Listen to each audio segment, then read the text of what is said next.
اعوذ باللہ من الشیطان الرجیم بسم اللہ الرحمن الرحیم لا الہ الا انت سبحانک انی کنت من الظالمین۔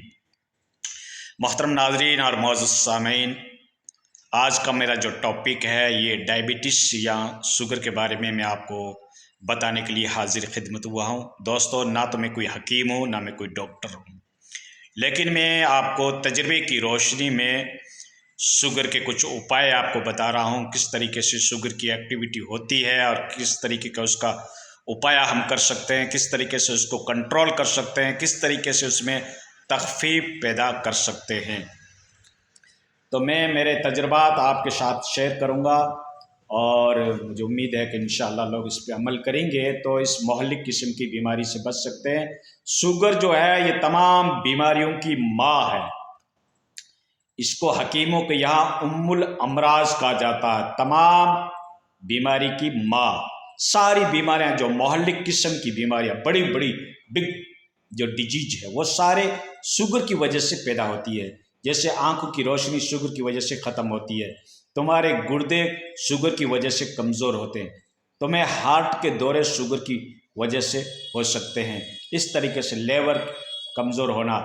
بدن کا یوں سمجھو کہ ایک ایک سیلس، ایک ایک آرگن، ایک ایک پارٹ بدن کا شوگر کی وجہ سے کمزور ہو جاتا ہے۔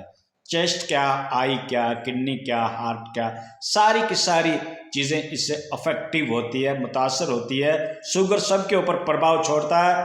اب اس کا میں آپ کو ایگزامپل دوں گا، اس سے آپ اچھی طریقے سے سمجھ جائیں گے۔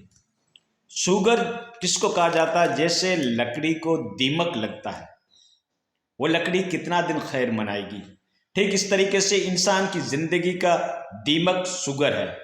لیکن انسان ایک اشرف المخلوقات بھی ہے، اللہ تعالیٰ نے اس کو فہم و فراست سے نوازا ہے، تو اس کا اپایا بھی کر سکتا ہے، اس کو کنٹرول بھی کر سکتا ہے۔ آپ کھان پین کے اندر احتیاط رکھیے، ہری سبزی کو زیادہ یوز کیجئے، کریلا سبزی میں زیادہ استعمال کیجئے، پھلوں میں سے جو آپ ہے جامن کو زیادہ استعمال کیجئے، تو آپ احتیاط کر کے آپ شوگر سے بچ سکتے ہیں۔ اور اس طریقے سے میں آپ کو اور ایک بہترین قسم کی ٹوٹکا بتا دیتا ہوں شوگر کے بارے میں۔ یعنی آپ رات کو 1 چمچ میتھی کسی کانچ کے گلاس میں بھگو دیں، 1 چمچ میتھی، کانچ کا گلاس ہو یا دوسرے گلاس برتن میں بھی آپ بھگو سکتے ہیں، اور صبح اس میتھی کو چبا لیں اور وہی پانی پی لیں اوپر، تو سب سے بیسٹ ہے۔ دیکھو، باقی جو آپ نے دیسی ٹوٹکے الگ الگ سنے ہوں گے، ان سب کو آپ چھوڑیے، وہ سب میں استعمال کر چکا، لیکن اس کا ریزلٹ بہت بہترین ہے۔ میتھی کو آپ رات کو بھگو دیتے ہیں اور صبح وہی میتھی آپ چبا لیتے ہیں اور وہی پانی پی لیتے ہیں، تو یہ آپ کے گیسٹرس بننے نہیں دے گی، آپ کی قبضی کو دور کرے گی، جو آپ کے پیٹ کا افارا ہے اس کو کنٹرول کرے گی، اس طریقے سے آپ کے خون کو صاف رکھتی ہے۔ اور یہ جو درد ہوتا ہے پیروں کا، گھٹنوں کا، اس کو بھی یہ کنٹرول کرنے میں بہت معاون اور مددگار بنتی ہے، تو آپ میتھی کو ضرور استعمال کریں۔ دوسرا ٹوٹکا میں آپ کو بتا رہا ہوں، اس سے بھی بڑھ کر اور بیسٹ بینیفٹ اس کا بہت ہی اچھا ہے دوستو، وہ ہے پنیر کا پھول کہو یا پنیر ڈوڈی کہو یا پنیر پتی کہو، یہ ہر کرانے کی دکان پہ، بڑی بڑی کرانے کی دکان کے اوپر پساریوں کے یہاں آپ کو مل جائے گا۔ اور خصوصاً ہمارے علاقے مارواڑ کے اندر تو کسی بچے کا اگر پیٹ کا درد ہوتا ہے اس کو پنیر پلایا جاتا ہے، وہی پنیر۔ تو دوستو، اس پنیر کو آپ 10 یا 15 اس کے پیس لے لو اور آپ رات کو بھگو دو، صبح اس کو چھان کے اس کے پانی کو پی لو، تو سب سے بڑھیا ریزلٹ اس کا ہے، ٹھیک ہے۔ ہاں، پنیر پتی کا یا پنیر ڈوڈی کا رات کو 10 سے 15 پیس آپ بھگو سکتے ہیں، اور پھر اس کو صبح نچوڑ کے چھان کے اس پانی کو آپ پی لیں، اور اس کے ساتھ اگر تھوڑا بہت پنیر کا کچرا بھی تمہارے یہاں چلا گیا تو اس کا کوئی سائیڈ افیکٹ نہیں ہے۔ تو اس طریقے سے یہ سب سے بڑھیا ٹوٹکا جو جس کو کہتے ہیں دیسی علاج، جس کو کہتے ہیں گھریلو نسخہ جسے کہتے ہیں، وہ میں نے آپ کو بتا دیا، ٹھیک۔ اور ایک چلتے چلتے آپ کو روحانی نسخہ بھی بتا دیں، ٹھیک ہے۔ ہاں، لوگوں کا روحانی ٹوٹکے کے اوپر یا روحانی وظائف کے اوپر جس کو انٹرنل پاور کہتے ہیں، اس کے اوپر لوگوں کو زیادہ کم ہی وشواس ہوتا ہے، لیکن دوستو میرا فرض ہے، میں عالم ہوں آپ کو بتانے کا، اور یہ سب سے بڑھیا ہے۔ اگر آپ 2 رکعت نماز حاجت کی نیت سے پڑھتے ہیں اور ہر سجدے میں سبحان ربی الاعلیٰ کے بعد 40 بار یہ آیت کریمہ اگر آپ پڑھ لیتے ہیں، لا الہ الا انت سبحانک انی کنت من الظالمین، اس کو 40 بار آپ ریپیٹ کریں ہر سجدے میں۔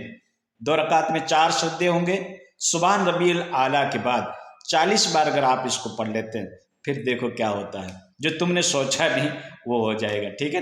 جو آپ کی نیت ہے، جس بابت آپ کی نیت ہے، مرض سے چھٹکارے کی ہے، یا کوئی کام آپ کا رکا ہوا پڑا ہے، یا شادی میرج کے مسئلے ہیں، یا حب و محبت کے معاملے ہیں، یا دیگر دنیاوی کام کو حاصل کرنے کے، کامیابی اور اچیومنٹ کو حاصل کرنے کے آپ کی جو بھی نیت ہے، آپ کا کیا ٹارگیٹ ہے، کیا ہدف ہے، کیا آپ کا آبجیکٹیو ہے، سارے کے سارے مسائل آپ کے حل ہو سکتے ہیں اللہ کی اس آیت سے، اللہ کے کلام کی اس آیت سے، ٹھیک ہے؟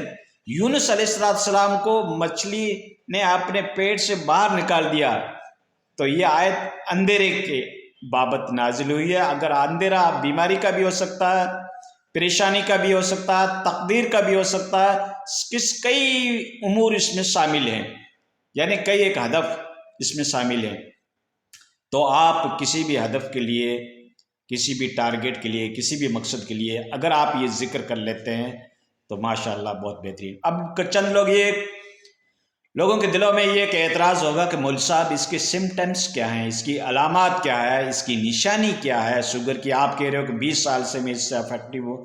تو دوستو اس کی سب سے بڑی نشانی تو یہ ہے کہ رات کو سونے کے بعد اگر آپ کو بار بار پیشاب کی حاجت ہوتی ہے، 2-3 بار آپ اٹھتے ہیں، تو سمجھو شوگر تمہاری کنفرم ہے۔ ایک شوگر یورینیم کی ہوتی ہے، اور ایک شوگر جو ہوتی ہے وہ بلیڈ کی ہوتی ہے۔ یورینین پیشاب کی شوگر اور بلیڈ کی شوگر۔ لیکن اگر آپ کے بدن کے اندر سستی محسوس ہو رہی ہے، آپ کے پیروں کی تلیوں میں جلن محسوس ہو رہی ہے، آپ کے گھٹنے پیر وغیرہ ذرا اس طریقے کے آپ کمزوری محسوس کر رہے ہیں، اٹھنے میں، بیٹھنے میں، چلنے میں، یا بھاری پن محسوس کر رہے ہیں، تو یوں سمجھو کہ شوگر تمہارے ہو گئی ہے۔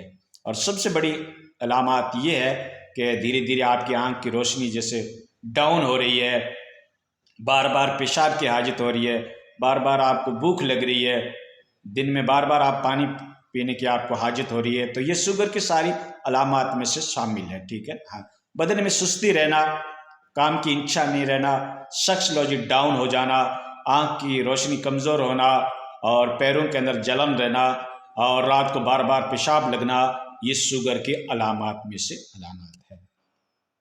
اور سب سے بڑھیا دوستو یہ ہے کہ آپ ایکسرسائز کریں، ورزش کریں، ویام جس کو کہتے ہیں، یوگا جس کو کہتے ہیں، وہ آپ کریں، یا پھر آپ ہارڈ ورک کریں، مشکل کام کریں، محنت کا کام کریں، تو آپ کی شوگر کنٹرول رہے گی۔ اور یا پھر ڈیلی کا آپ روٹین بنا لیں، 2 کلومیٹر پیدل چلنے کا، سب سے بیسٹ طریقہ شوگر کو کنٹرول کرنے کا۔ آپ کی روٹین ہے روزانہ کی 2 کلومیٹر پیدل چلنے کی، تو انشاءاللہ آپ کی شوگر میں تخفیف ہو سکتی ہے، ٹھیک ہے، بغیر کسی دوائی کے۔ یا اگر آپ ہارڈ ایکسرسائز کرتے ہیں، ورزش کرتے ہیں، تو آپ کی شوگر ڈاؤن ہو سکتی ہے۔ اور ٹھیک اس طریقے سے خوراک میں اگر آپ احتیاط برتتے ہیں تو آپ کی شوگر کنٹرول ہو سکتی ہے۔ دوستو یہ ہماری مس انڈرسٹینڈنگ ہے کہ صرف میٹھے کھانے سے شوگر بڑھتی ہے، ایسا کچھ نہیں۔ آپ تلی ہوئی چیزیں جو بازاری چیزیں ہیں، بھجیے ہیں، پاپڑ ہیں، تلی ہوئی چیزیں ہیں، کچوری ہے، اس طریقے کے اگر آپ چیزیں زیادہ کھاتے ہیں، تیل والی اشیاء زیادہ کھاتے ہیں، تو بھی آپ کو شوگر ہونے کا اندیشہ ہے۔ اور اس وقت تو دیکھو ہمارے بھارت کے اندر سب سے تیز رفتار بڑھنے والی بیماری شوگر ہے۔ ہر 10 آدمی کے بیچ میں ایک شوگر کا مریض بتایا جاتا ہے۔